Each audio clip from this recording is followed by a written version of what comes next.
NCERT 12th chemistry unit 3 chemical kinetics question NCERT exercise का question 3.3। Question क्या कह रहा है, अमोनिया का डिकम्पोजिशन हो रहा है, NH3 डिकम्पोज होकर के नाइट्रोजन और हाइड्रोजन में कन्वर्ट हो रहा है, डिकम्पोजिशन ऑफ अमोनिया हो रहा है। और जो डिकम्पोजिशन ऑफ अमोनिया है वो क्या कह रहा है क्वेश्चन में कि वो एक जीरो ऑर्डर रिएक्शन है, ठीक है। और इसका जो रेट एक्सप्रेशन है वो, इसका जो रेट कांस्टेंट के है वो कितना है 2.5 into 10 की पावर -4 मोल पर मोल लीटर पर सेकेंड। हमसे क्वेश्चन में पूछा क्या है, rate of production of nitrogen and hydrogen. किसी भी रिएक्शन का जो रेट एक्सप्रेशन होता है उसको क्या लिख सकते हैं, rate is equals to rate constant के multiplied by concentration of reactant raise to some power n, ठीक है। तो रेट, इस रेट एक्सप्रेशन में k की वैल्यू क्या दी हुई है 2.5 into 10 की पावर -4, वो हमने k की रख दी। Concentration of ammonia raise to power n में n की वैल्यू कितनी दी हुई है, जीरो ऑर्डर रिएक्शन है तो n इज इक्वल्स टू 0। तो ये जो पूरा एक्सप्रेशन है अमोनिया पे power n is equals to 0, तो ये क्या हो जाएगा, जब पावर 0 होगा तो इस एक्सप्रेशन की वैल्यू 1 हो जाएगी। तो रेट कितना हो गया 2.5 into 10 की power -4 multiplied by 1, that is 2.5 into 10 की पावर -4, ये रेट हो गया। अब हमसे पूछा क्या है, formation of rate of production of nitrogen and hydrogen.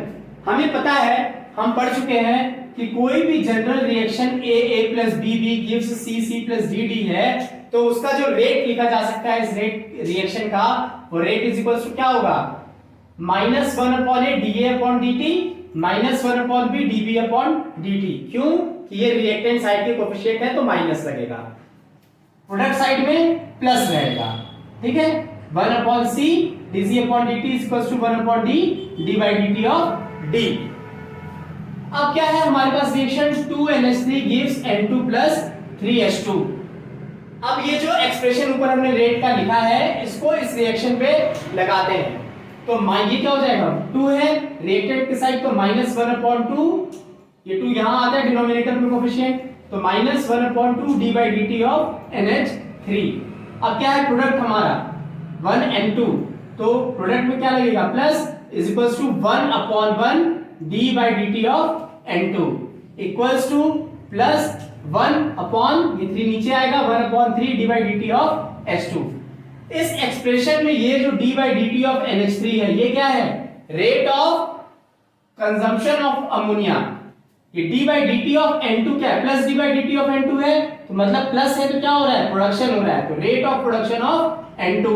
ऐसे ही प्लस 1/3 d/dt of H2 में d/dt of H2 क्या है, rate of production of H2। मतलब हमें rate of production of N2 का एक्सप्रेशन और rate of production of H2 का expression मिल गया है। अब rate of production of N2 कितना है, d/dt of N2 is equals to rate of the reaction, और रेट ऑफ रिएक्शन कितना है 2.5 into 10 की पावर -4, मतलब rate of production of N2 कितना हो जाएगा 2.5 into 10 की पावर -4 पर मोल लीटर पर सेकेंड।